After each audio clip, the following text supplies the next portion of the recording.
This is We the Sales Engineers Podcast, show 116. Welcome to We the SEs Podcast, the show for sales engineers by sales engineers with your host, Ramsey Majaba. What's going on, Benny? Not too much. Great old, at least as at the time of this recording, a nice sunny Monday morning, just post the rain.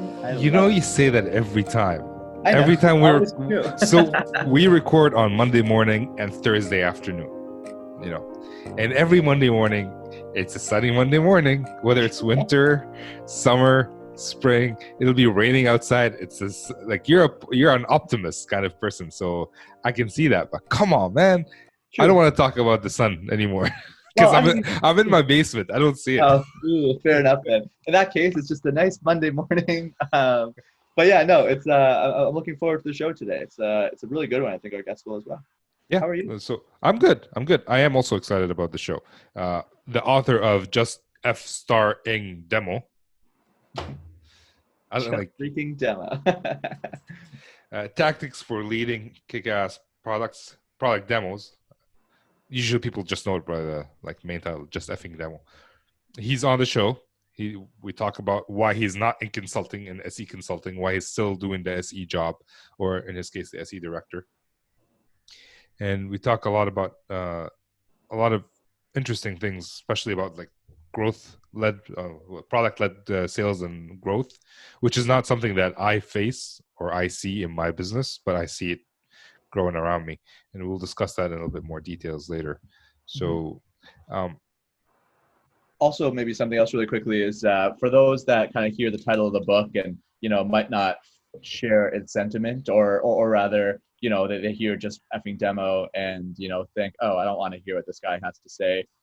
You might be surprised. You might be surprised to find that the book actually aligns very well with what you believe in and the way that you do things. So yeah, we asked about that in the towards the end. So stick around so you can understand why this title came about. So we do have a couple of announcements. I'm going to do a separate video for that at some point. And if you haven't left a rating or review, or if you're not watching the YouTube videos, I am active on YouTube. Check those out. Just search We the Sales Engineers or search anything about sales engineering and that should pop up. So you can support this show by watching the YouTube videos as well and making sure you like and subscribe and all that fancy stuff that YouTubers say that I still cringe. I'll get used to it one day, but I still cringe when I have to say it. But anyways, let's jump into the show. Good morning, Rob. How are you? Good. Great to speak with you guys. Happy Monday. Happy Monday to you. So, for those who don't know who Rob Falcone is, and if you don't, shame on you because of this book, Just F***ing Demo. Do you mind introducing yourself to the folks listening? Yeah. Rob Falcone, author of, as you called it, the shortest book about demoing in the world. I'm the head of sales engineering and strategy at Guru. So not many people who wrote a book are actually still doing the job. Why are you still doing sales engineer or being a director of sales engineering and strategy versus branching out on your own and becoming a consultant of sorts? Yeah, well, there's probably a lot of different answers to that question. I guess to start, I never intended to be an author. My background in pre-sales started when I was a client success manager at a tech startup. Spent a lot of time, obviously, demoing the product to our current clients. And someone on our sales team was like, hey, one of our sales engineers is sick. Can you do a demo for J. Crew? I was like, yeah, sure. I'll sit in. Did the demo. It went pretty well. And they said, why don't you come over and be a pre-sales engineer full time? So I did that. Thought it was going to be super easy. I knew the product inside and out. Start demoing. And my God, I spent 9 months just ass. I was, way below my quotas. People would listen to my demos and then kind of just check out and we'd never hear from them again. And I thought to myself, why am I struggling so bad, right? I know the product inside and out. I work with all of our best customers. What's going on? And so what I found over the course of those 9 months through trial and error and watching good speakers and reading books about pre-sales, there is a certain way to execute demos for people that aren't yet clients. And once I figured that out, I put together a training program that then I used to ramp my new hires that at that point then were reporting to me, turn that into the book, and from there it kind of took off. So my whole thing with writing the book was I put together this program, helps me, it helps them.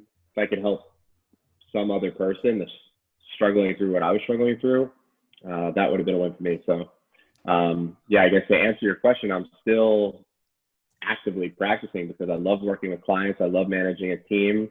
I love being a part of a team. Being a singular consultant, I think, can be a lonely road, and especially if you've started a company from scratch. I did early on in my career. I founded a startup. It's definitely a lonely road, and so I think that for someone that really enjoys working with people and working with customers, it's still pretty thrilling to get to do that every day while still talking with folks like you guys about the profession. Nice. So yeah, you mentioned you were in customer success. You were doing demos as a customer success engineer, and then you moved to sales engineering, and you're still doing demos. How is the demo different? You mentioned it's different between doing to existing customers versus new customers. How is that different? I never thought about it that way. Mm-hmm. Yeah, the analogy I always like to draw is this scary bridge, right? And on one side of this scary bridge is fire, and on the other side is a pot of gold, right? And so pre-sales is all about helping a customer understand, here's how bad the fire is, and it's actually worth making the journey across the bridge. Here's what that pot of gold actually could look like, and here's how big it potentially is for your company. And then here are the different ways we can make that bridge not so scary, right? So that's what pre-sales is doing, trying to get someone from one side of the bridge to the other. Yeah. Once you're on the client success side, then it's about, okay, how do I help you use the tools at your disposal to dig for the gold? And so when you think about the implications of the demo, then demo on a pre-sale side, it's really all about what is the most streamlined way that I can get you the information you need to make the right decision for your org? What do I need to show you so that you learn what you need to learn? How do I do that in a way that's not overwhelming? On the post-sale side, it's really about getting into the nitty-gritty and showing you, here's how you push every button. Here's who you need to involve. Here's every configuration that you can set. So a whole lot of things that you need to do once someone has converted to make them successful, that if you brought those to the other side of the bridge, it would just be overwhelming because they're just not there yet. And so that was something that I just had to learn through a lot of trial and error and struggle, that you can't take the same demo from the client success side and just map it over to sales and expect to be successful. Right. Yeah. Oh, sorry, just very quickly, if you don't mind. Go ahead. I think that's a really funny analogy, this idea of, on the pre-sale side, you can only show them what could be better. And then, for some companies, sometimes they become a customer and then they realize maybe one of two things. One, either things aren't everything that they were sold it to be, or otherwise maybe they don't use the functionality of the system to be everything that it's capable of. And then you almost have to take them from, I guess in this case, now a post-sales fire and kind of bring them back to that idea as to what got them so excited about the system in the first place. And I love that. I've had to experience that as well. And I don't know, I think I love that analogy. It's really funny and really, really apt as well.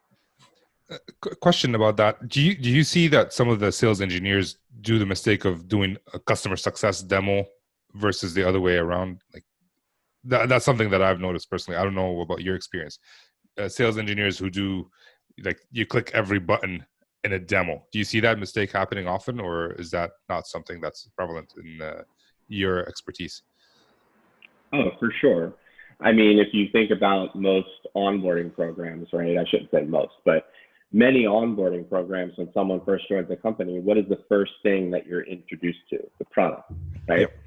The product, the company, the background. And so it's just natural that folks, when they get into a demo situation, they're going to focus on the product and really dive in on all the different features and functionality. I, for one, thought I didn't do a good job. It was a bad demo if I didn't hit every screen in the UI, right? And I think that from the time that I started really doing demos, which was around 2011, 2012, right, to now, there's been so much in terms of training, best practices, thanks in a large part to folks like yourself and podcasts like this, right? And so I don't think that it's as prevalent now as it was, because people have, really started to figure out, what are these lightweight technologies that, you can buy on a credit card in some cases, or, SaaS is just very different, right? It's a much more lightweight sales and buying process, right? And as such, the demo and the way we communicate that needed to evolve from full day on sites with 50 people in big, huge auditoriums to it might be 3 people on a Zoom, and you need to get to it and really show, here are the couple little things that are most important to you so that you can buy and then start expanding. That's just changed. And I think that, in general, I could say within my team, right, we have a brand new sales engineer who's never been a sales engineer before, and she is way better, way faster than I was at that stage in my career. Okay. Yeah. Why is that? Is it because she has better onboarding, better training, or is it you had to figure out all by yourself? Well, I guess that's the same thing. Is that the main reason? Well, I think it's because, as I mentioned, in general, there's a much better understanding of what is a good demo. Okay. Pre-sales in the age of Zoom, in the age of SaaS. So that understanding of what good looks like has just evolved so much from where we were 8, 9, 10 years ago. So I think that understanding, combined with then better tools, better technologies, better training, all of those contribute to a drastically different kind of success for someone that's new to sales engineering in 2020 than in 2011. Fair. Actually, something that helped me quite a bit in this regard, this idea of, I wasn't a sales engineer before I started. I know a lot of listeners too, it's their first time jumping into the role. And like you both said, usually sales engineers are a little bit more technical. They get pretty excited about the technology, and it's pretty easy to just want to, talk about all these things that are very interesting, without a doubt.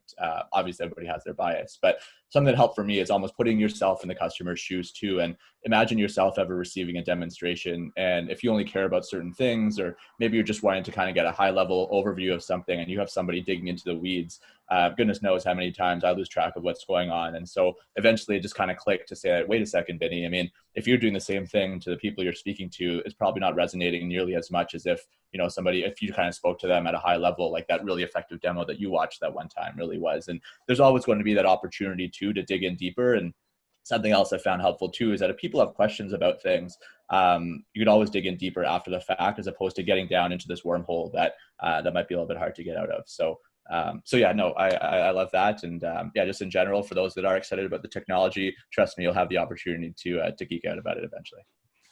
It's funny that you mentioned that, Vinny, because one of the exercises that I do when I'm onboarding a new SE is exactly what you mentioned.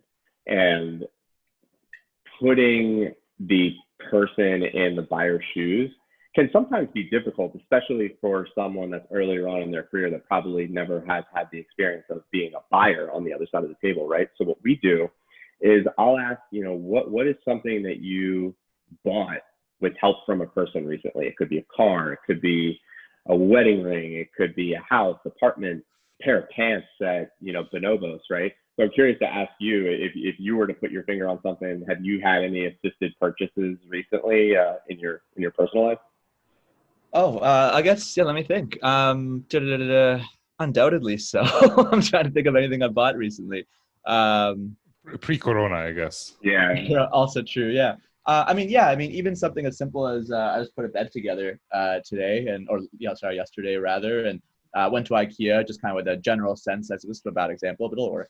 Where I just kind of have a general idea of what I wanted and what I needed, and went to the area, or kind of found somebody in the bedroom area, and he gave me a little bit of an overview of some of the things that I was looking for, and it was exactly as high level as I wanted. And I know that he knew so much. I knew that if he wanted to talk about the types of wood or the pros and cons about one thing versus another, or one type of setup versus another, that he could have. I kind of peeked at some of those questions, or kind of started him going down one path, then realized, oh, I don't care at all about any of this. Just tell me this one particular thing I care about. And I ended up walking out with, a bed that is working really, really well and whatnot. It just goes to show that, as a buyer, I'm going to buy something that I want to buy. And honestly, if I got, but you also do still buy from people as well. And as petty as it may be, if you start to get, I don't know, if you have a bad impression of a person because maybe they leave you with this resonating feeling of, I don't know, boredness in a way, you might even feel that the product you're going to get from them might reflect that, or might have that same boredness reflected upon itself. And so kind of limiting my interaction with that seller to only those things that I wanted to get out of it, as opposed to having them go down this road I didn't want to go down, was very helpful. And I think that applies actually quite well to software as well. This idea of, I just want to see what I want to see. I want to get this from a salesperson or a sales engineer that I like and I'm resonating with. And the product I'm going to get out of it, I'm going to have that same feeling that sales engineer or account rep kind of left me with that product.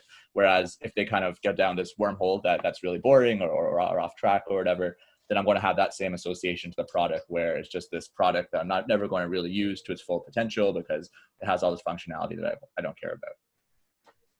Well, I think what was so applicable is the fact that you mentioned you already had done some research. So you got into the store, you already knew what part of the store, what type of bed. So you had already gone from this massive universe of possibilities down to like a pretty specific area.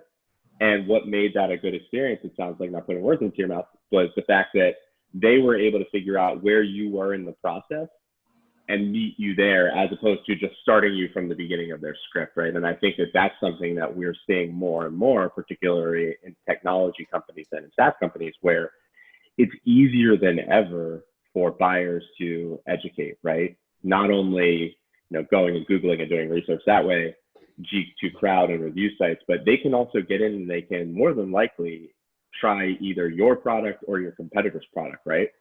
And so the level of questions that they're bringing to the table when they finally do want to interact with someone, the expectations are higher, the level of questions are higher, and it's just a very different ballgame than, someone walking into the IKEA, the metaphorical IKEA, totally uneducated and saying like, okay, I need to sleep, help me. So true. Yeah, it doesn't happen anymore. There's so many resources out there. I did have a question for you, like going back to your personal history. You seem to have done both jobs, sales engineer director, and also the sales part. How would you contrast? Why would you pick one over the other specifically for you? Why did you choose to, right now at this point, go back to being a sales engineer director versus remaining in sales, who in theory make a lot more money than SEs? Yeah, so breadth is, for better or for worse, something that I definitely have on the resume at this point. I started in client success. Prior to that, I had actually started, as I mentioned, co-founding a company, so did a little bit of everything from sales to client success. Started in client success, went over to sales engineering, then took over as a sales engineering director and hired, onboarded, led the team. Once I got to a point where they were all super successful and they were coaching each other, I was like, oh shit, I put myself out of a job. So what do I do now? Then I went and I became an account executive. From there, went over and became a VP of sales at a Y Combinator company called Zoomer in the food delivery space. Did that. Then went back to selling. And then now I'm back as a sales engineering director. And I guess the answer to your question is, well, why this, why now? I got to a point where I had done so much in sales throughout the course of my career that when I decided to join Guru, I really was prioritizing happiness. I said, I want to go to a company where the people are amazing, where the market potential for the product is large. And if those two boxes are checked, then what I do functionally within, I'm a little bit more open to that, right? And so where we landed was I was the first sales engineer at Guru. We've since hired a few more folks that now report to me. And then as they've gotten ramped up as amazing sales engineers, that's allowed me to kind of put myself out of a job again and start to flex into the sales strategy side, which for us at Guru has shifted quite a bit over the last 2 years from a predominantly enterprise, predominantly outbound motion to now blending product-led growth and sales in a different way, right? So I'd say the answer and advice is just, to the extent that you can, prioritize what makes you happy and then find a role that fits that, as opposed to looking at and saying, well, this is what I am. That's the role I have to go after. Yeah, I love that. I actually just watched a presentation on kind of what Agile is all about. And a lot of organizations are moving to Agile, and how, it's not really a methodology, but rather a set of values and principles where you have to just be able to pivot when you need to. And, that's that works so well with that, this idea of, you did your best, or rather you did this role to the point where that role almost wasn't needed anymore. And so instead of kind of getting down and out about it, you just flipped and pivoted to do something else that was still within your wheelhouse. That's wonderful.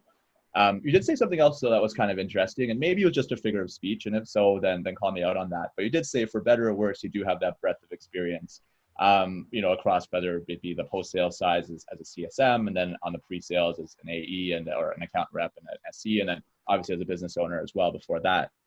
So, I mean, there's quite a few benefits of having that perspective across the business when being able to deliver value as an SE or otherwise, structure your organization or your SE organization.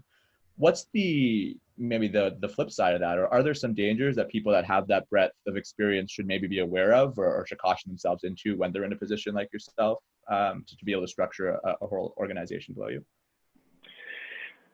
Well, I think, for better or for worse, right? The worst side is, kind of twofold.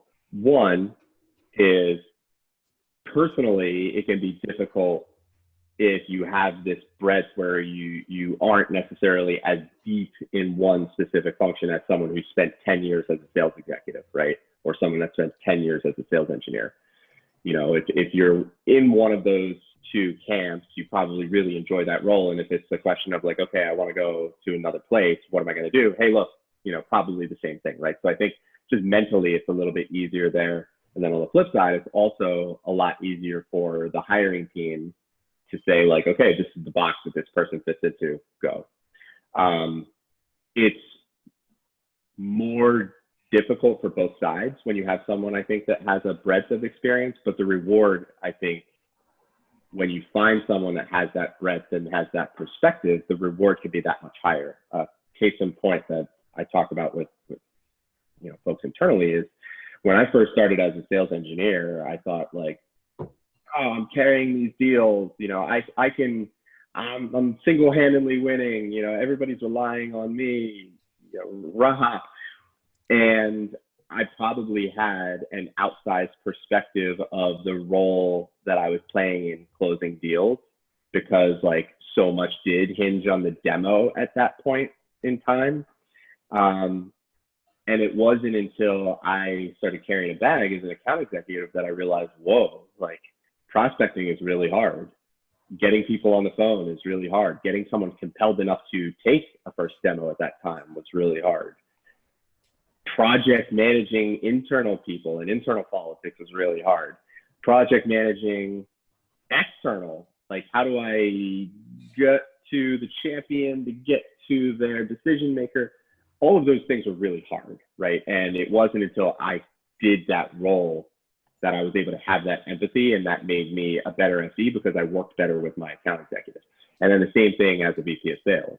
I often wondered, like, what does a VP of sales do? Like, we're out here on the ground, hand-to-hand combat with our competitors, winning these deals. What are they doing? And it wasn't until I realized, there's a lot of challenges and personal stresses that you take home with you that, yes, I mean, every role has it, right? And so now in the way I work with our VP of sales, because I can empathize with the challenges and things that they're going through. So I guess long way of saying is that, for better or for worse, isn't just a saying. There are pros and cons of horizontally breadth of experience versus depth. And again, it goes back to what type of person are you? Are you the type of person that enjoys trying all these different things? Or are you a person that finds the thing that you love and you just want to do that? You can make a really great career out of either. Yeah. So like the comment about that is, yes, you have a breadth of knowledge, but it's specific within sales too. So you're an expert in the aspects of sales, like all the different pieces, versus being just a sales engineer and you just know that part. I feel like that brings you more credibility because you know how you just mentioned, you know how the other person works. The same, like I'm in networking. I'm a generalist within networking, but I'm also an expert in networking. Like if I go outside of that domain, so that depending on how you look at it, the breadth could also be. If you take a 10,000-foot view, it could still be very specific. You mentioned Guru. What is that? Yeah. So I always like to tell the story in terms of like how our customers use us.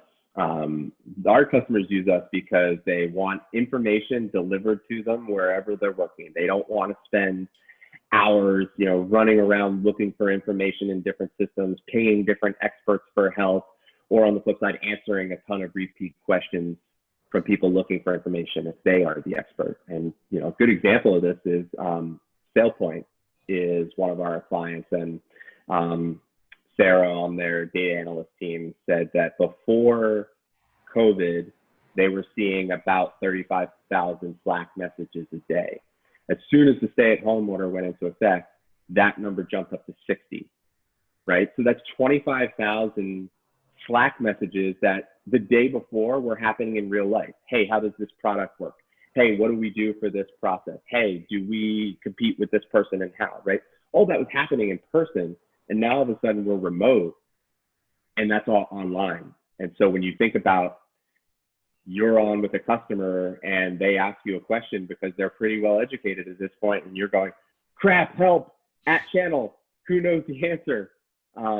That doesn't scale for the person looking for information or the person that's answering that question 100 times a day. We have another customer that has about 800 sales engineers using Guru, and they estimated that 35% of their week prior to starting with Guru was spent looking for and answering repeat questions. And that ultimately just leads to ineffectiveness in terms of how you interact with your clients, and then burnout because you're just spending so many cycles looking for information and delivering it.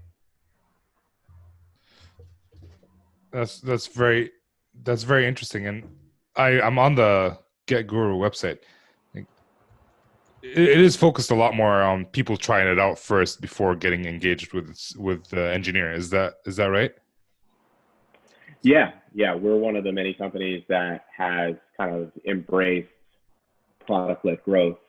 And I think, as someone that's relatively new to that term and that space, for good reason. So, kind of give some background on product-led growth. Product-led growth is a go-to-market strategy where all of the acquisition, onboarding, and expansion happens within the product itself, right? So think about, we use Calendly to set up this interview. Yep. You sent me that link. I go and I set it up and I go, oh, this is cool. Like I could use this to set up my own meetings, which I actually did with Calendly. And then I share that with somebody else and they do the same thing, and it's pretty viral that way. And, it's a very awesome and helpful go-to-market motion for the right type of company and the right type of buyer. And then on the other side of that, right, is this idea of product-led sales. It's how do organizations kind of meld their human-led sales approach with now this new product-led approach. And a lot more companies are doing it. This isn't just some buzzword of the day, and it's also not just something that simple single product companies leverage. Okta, Splunk, Twilio, GitHub, DataIQ, all of these very technical, very expansive product companies are opting to give their buyers the opportunity to experience the product right on the website for free. And so, the question is why? And the why, and this kind of goes back to how much in the world has changed from 2011 when I started demoing to now. I think why number one is how people buy in their personal lives. When COVID first hit and I wanted MLB The Show, I didn't have to wait and go down to GameStop only to find that they were closed and then sit at home and cry because I had no baseball, right? I pressed a button on my PlayStation and I downloaded it and boom, I had the game. When I want to watch Ghostbusters from 1984, I press a button and boom, it's on my Amazon Prime streaming to my TV, right? people buy differently in 2020. And so when they clock in on Monday, they don't want to spend $100,000 and have to go through my sales process. They want to buy. Yeah. And so that's a big difference, number one. And then number two is when you think about the impact of COVID, right? People are much more price sensitive and they're much more risk averse. That same dollar, probably has to be allocated between, all right, do we want to go with project A, B, or C? Whereas maybe 6 months ago, they could have gone with all three. So people want to get in there. They want to try the product. They want to de-risk that people will actually use it, and they want to de-risk the potential ROI. So long answer to your observation that yes, we at Guru are really leaning into product-led growth. And what's cool is that companies are kind of adopting Guru to overcome some of the challenges associated with product-led growth in a world of being remote. Fair enough. I actually want to dig into that product-led growth bit in just a moment, but I just love that whole idea of just keeping information organized in a far more intuitive way that Guru seems to provide. And with big data being such a big deal, but not really being able to interpret that data well, being a big issue with that big deal, it's kind of nice that Guru is able to kind of consolidate all this information across all these different sources and kind of present it very easily to any stakeholder that needs to see that information in a minute. Which is great, especially as sales engineers. Well, across an organization, there's value for sure.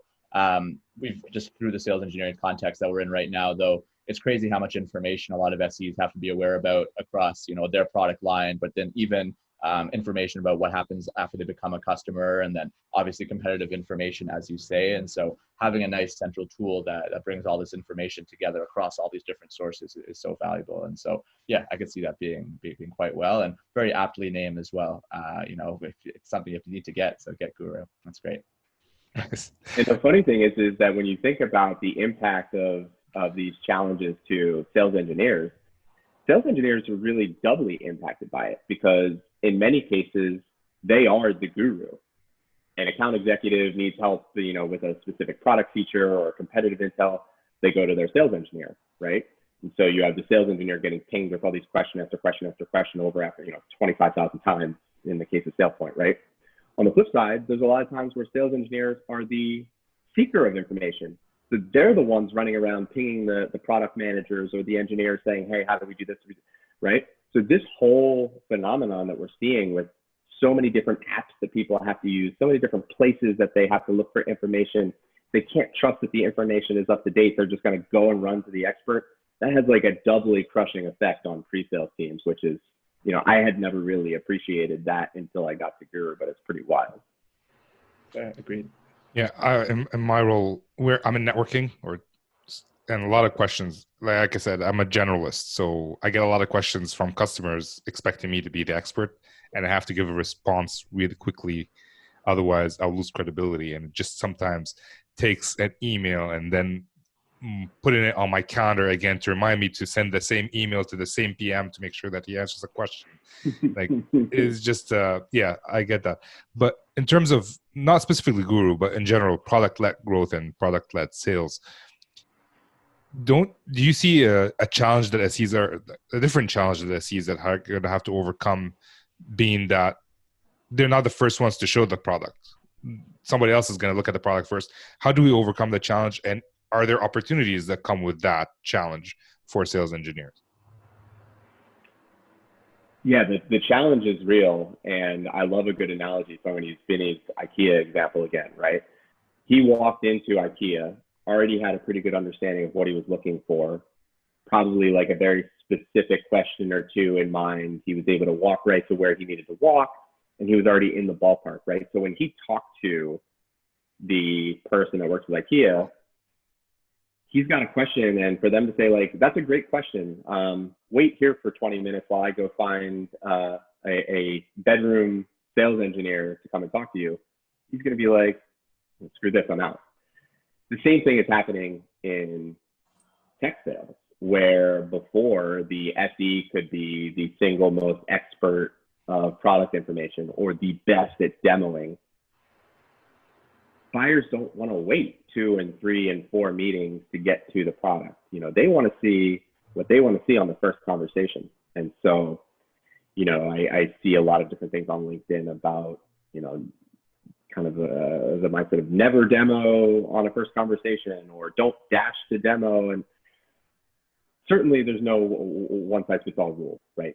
Many technologies and companies probably still need to follow that approach of, the first conversation is strictly discovery. But many others, if a buyer gets on a first conversation in 30 minutes, they want to see the product. And so the question becomes, how does a pre-sale team empower their account executives to have a good 5 or 10 minute discovery conversation, show the product in the most efficient, effective way possible to compel that buyer to go further?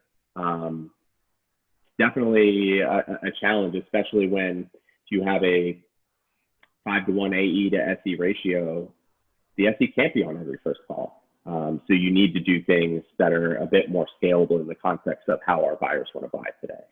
So would that mean the salesperson is going to do the demo, or the salesperson is going to do a quick discovery and share that information with the SE, who will then do the demo?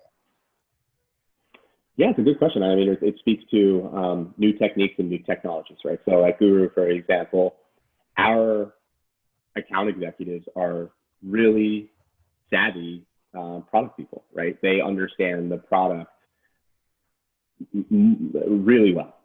For account executives, right? So their level of product expertise right out of the gate is stronger.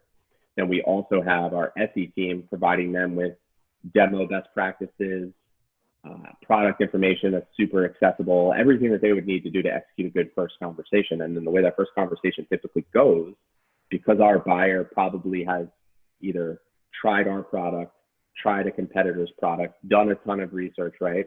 So the way that first conversation probably goes is 30 minutes of, I'm going to learn a little bit about you.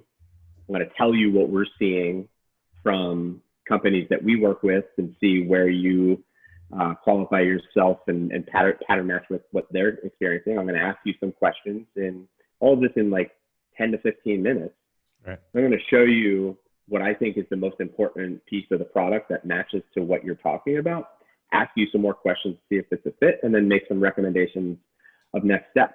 And again, kind of going back to Vinny's example, there's no one size fits all of next steps. Okay, our next step is we're going to bring in a sales engineer and we're going to do 5 demos. Next step might be, hey, you're pretty well educated and you've done some things in the product already. Let's set you up with a guided trial where we're going to help you go deeper into the product. Or it might be you're a 2,000 person company that has a very rigorous procurement process. We are going to do a group demo with a bunch of different stakeholders who would need to be involved and get them aligned right out of the gate, right? Yeah. So that's the way, we're empowering AEs to really have a good first interaction and then make the recommendations to go down funnel from there. Fair enough. And even just something else with that whole idea of, you're coming in to demo somebody that may have already been demoed in the past. And maybe it's a little bit different than the whole idea of kind of the not one size fitting all model of, different next steps will just differ as per the deal. But something that I just found to be very helpful is just asking questions with respect to maybe what should be shown or what needs to be shown, whether that be questions you're asking to the AE or the previous SC perhaps that already demoed this person to kind of understand what they've already seen. But then even sometimes, asking the prospect themselves, especially due to the fact that, typically if you're demoing to a company a second time, you're not always demoing to the exact same people. Sometimes you'll have the one champion from the organization that was there on the first demo and then brought on some more people to the second demo, wanting to show some things to other people on the team. But also remember that champion has a stake in the game as well, where they've already invested enough time to think that this is a good idea. They brought you on for a second call. And so it's in their best interest for the system or solution to look as good as it can, and for it to ideally be brought into the organization. And so asking them what they think will be effective to be shown, given what's already been shown in the past, is a really good way to go, because they have no reason to not tell you what will be most effective for that demonstration. It's a great point. And kind of going back to now that we talked about how the tactics have evolved, how the technology has evolved. I think that the 3 most important, beyond, your typical Salesforce, LinkedIn, Sales Navigator, internal chat, right? I think the 3 most important technologies in a sales team's tech stack are conversational intelligence or call recording, live chat where you interact with prospects, and knowledge management. Obviously bias there, but I think you see the reason. With respect to conversational intelligence, having call is being recorded, people are just generally much more comfortable with that now because they know the reason why. The reason why is because if I'm recording this call and then I'm going to hand it off to a sales engineer and say, hey, we got to do this really important group demo, we don't have to waste time on the next call re-asking the same questions. I don't have to bother my champion. Hey, what did you say when you said? It's all recorded. And furthermore, it's a lot more efficient for that SE helping to prep for the next demo where they can just search for a particular term and then go and do their research that way. So the way people buy has changed, our tactics have changed, and then it's kind of a cool example to see where technology is now supporting us in these new tactics. Agreed. In my line of work, it seems that we still need a discovery. Salespeople will never be technologically as advanced as we should be. So it's amazing how, we're all sales engineers on this call. Well, you're a sales engineering director, but and we all do different things. Like your software is kind of for sales engineering teams or sales teams, or could be for a bigger audience. Benny is for compliance. I'm in networking, and like the things that we do, although we can all learn from a lot from each other, are not necessarily the same as how I would do things. So it is interesting that sales engineer could be so specific and yet so broad at the same time.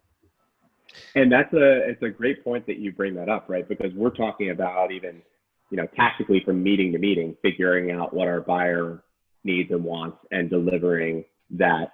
And what you just said is even much more macro, that in different industries at different companies, what's right for company A might not be right for company B. And so that's a great point as well, kind of going back to that there's no blanket rule in our profession anymore that says you always have to do a discovery call and no demo, or you always have to demo on the first call. And I think that's what's really cool. And when you think about what personality traits drive people into sales and into sales engineering, particularly, a lot of times it's understanding a problem and delivering a solution. And in your case, it's how do I distill all this information about how to be an effective sales engineer and then map that to what's right for my business. Yeah. And like we do the same things. It just might be at a different time scale. Like I do have, in my industry, test and measurement specifically, one discovery call is enough. In networking, like someone like Cisco or Nokia selling to Verizon Wireless, they might need 3 or 4 discovery sessions before 1 week demo, whereas my demo is a couple of hours. So although we do the same things, it's just the time scale might be different. And like for your product, discovery and demo could be in the same meeting. Right? But we're still doing the same things. We're still gathering information, and then we're still showing that solution to the customer. Yeah, it's very interesting, at least in my opinion. It is time to move on to the not so fire round. I don't think you've heard the podcast before, but this is the same 4 questions we ask every guest on the show, and usually Benny starts it. So Benny, you want to go ahead? Sure, sounds good. So you've had, as you've already mentioned, quite a breadth of experience in the corporate world. Maybe to keep it within the context of sales engineering, whether it be as an individual contributor or otherwise as a leader of an organization, what is the one thing you love about sales engineering, about being a sales engineer director or otherwise a sales engineer itself? I hate to say it, but Brett, you get to do so much in a day-to-day in the role. You could, 1 hour of the day you're spending strategizing big picture how we're going to run this process. Then you're strategizing, much more tactically about how we're going to execute a meeting. Then you're sitting in understanding the product roadmap and some of the new features that are coming out. Then you're putting together best practices for demoing new features and capturing product information that the AE team needs, right? So it's such a cool role for people that want to do a lot of different things in a given day. Love it. That's a great answer. I agree. Yep. All right. Second question. What would be the one thing you would change about being a sales engineer or a sales engineer director? One thing I would change. Man. That is a really hard one. I think that a lot of the things that I would have changed have changed over the years since I've been in the profession. I would say the biggest thing there would be like sales engineers are just demo jockeys, just effing demo, right? Yeah. And I think that like that stigma, if you can call it that, has changed just so much. So nothing that I would say at this particular moment, that would have been the biggest one that I would have pointed to years ago, but I really do see that coming down. Like, thanks in a large part, again, to thought leadership from podcasts like this, organizations like the Pre-Sales Collective. The role of a sales engineer is so highly thought of in most organizations that have them. I've seen a ton of respect from account executives throughout the course of my career for the impact that sales engineers can make on their success. So yeah, again, nothing I would necessarily change at this point because I think it has evolved quite a bit. Okay. That makes sense. I do have a question about the book. Did the title come out of frustration for you? Is that what happened? Good point back to the last question. The title was actually a conversation where I was going back and forth with an account executive, and this was kind of after I had had a lot of the epiphanies around what makes a good pre-sales demo. And so we were talking, and I was asking questions, have they told us this? Have we dove deeper into their negative consequences and how the current state's impacting them? Do they understand the fire? Do they understand the pot of gold? I was asking a ton of questions, and the person said, just show up, just effing demo. And that became the title of the book. And I think it's such an appropriate title for a lot of reasons. One is that, the fallacy of just effing demo, you can't just show up and throw up and expect to have success, right? That's the first one.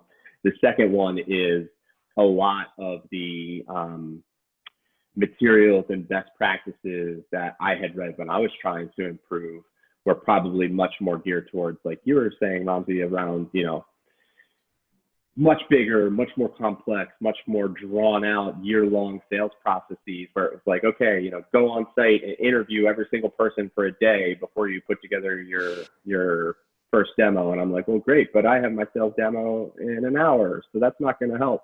And then, yeah, so and then in the last piece, I kind of laughed saying this, but it's just the brevity of the book, just effing demo. People are if you look at the Amazon reviews, it's like, this book was awesome, 5 stars, so short, right to the point. And then people are like, this book is trash, way too short. So the brevity kind of is a hat tip to the title, I guess. Yeah, well, you can't please everyone, I guess, but I really enjoyed it for whatever it's worth. Next question is for Benny. Yeah, and actually super relevant to what we're talking about. So here's one great resource already, just effing demo. What are some other books, tools, or resources that you'd recommend for any budding sales engineer or otherwise experienced up to your level maybe as well?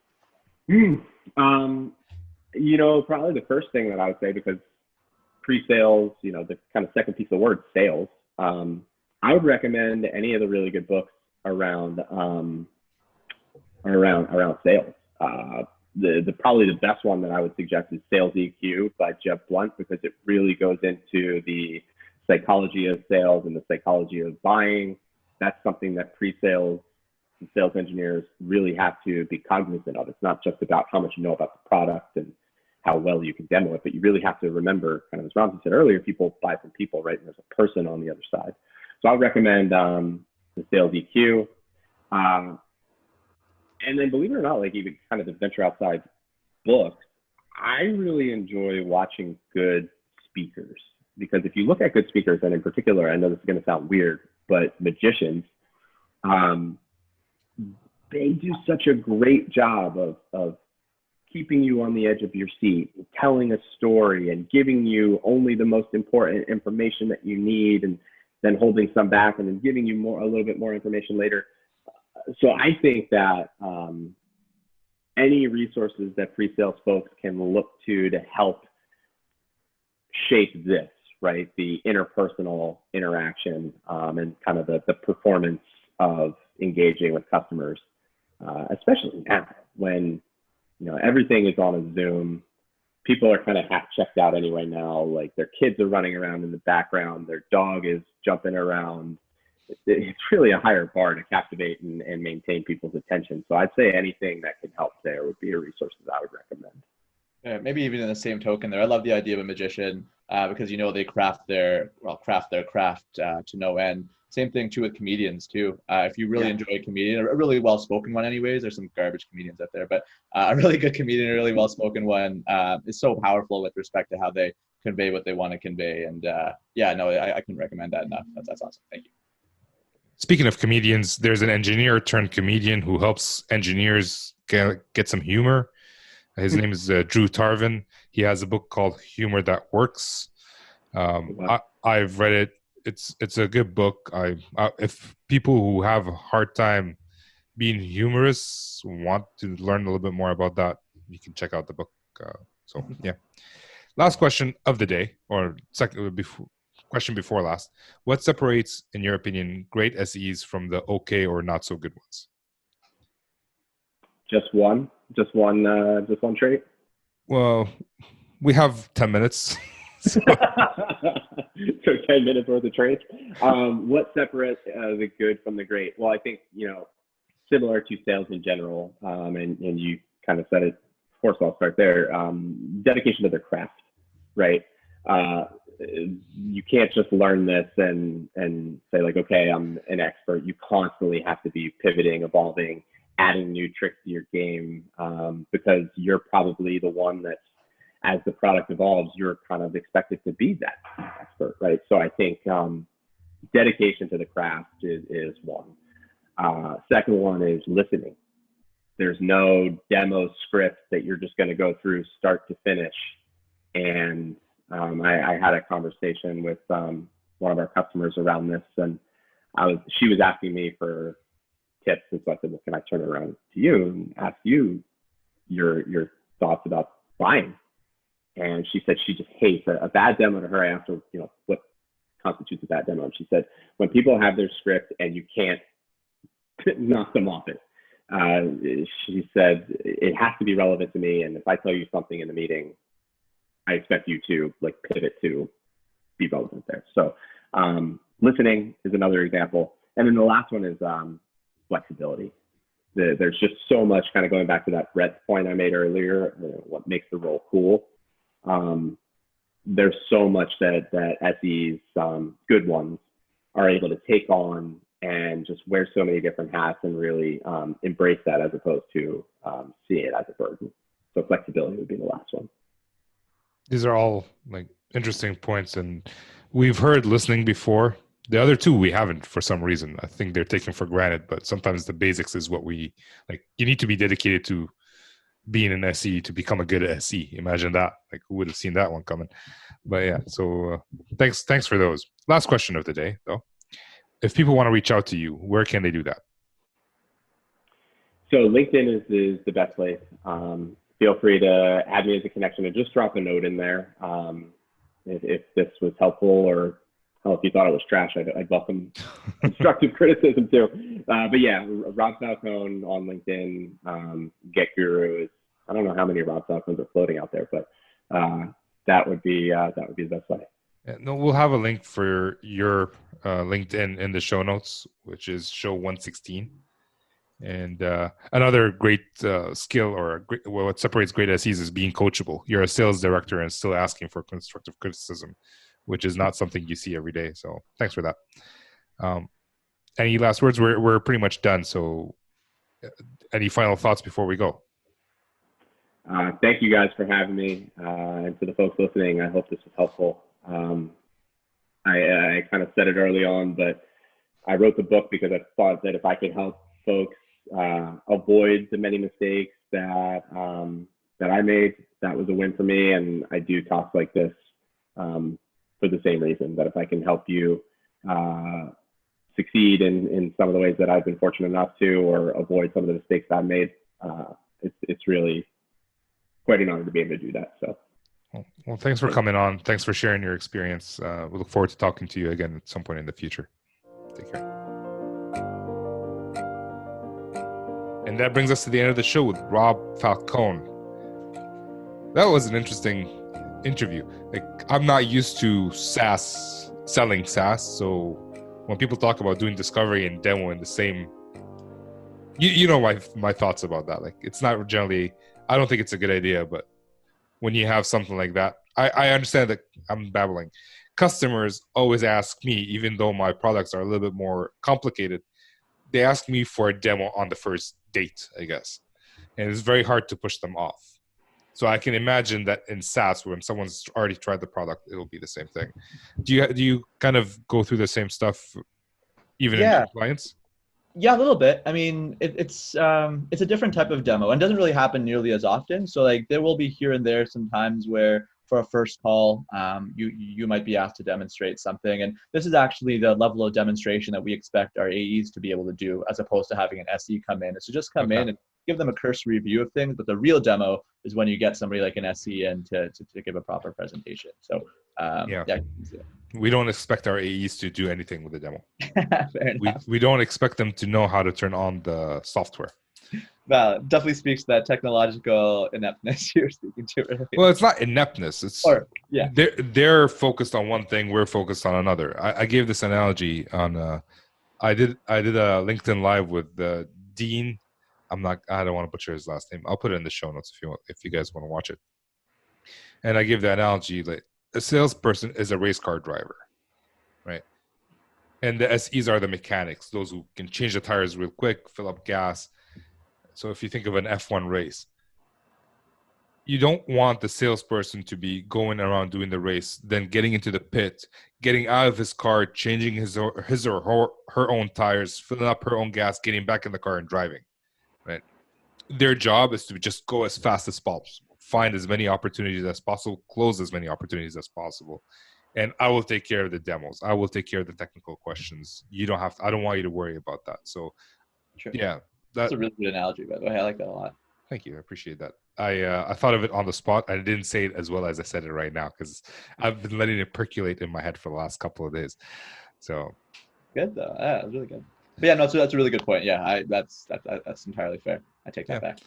Yeah, I just want to say thanks to Rob. Like he's a very busy guy, and he just spent pretty much an hour with us this morning, and he spent a bit of time like ahead of it preparing. Like we didn't really have a big discussion before the call, but you showed his dedication to the craft when he prepared like what he'd be interested in talking about, and then went back and forth with me to finalize the topics of what we're going to talk about. So nice. I appreciate that, Rob.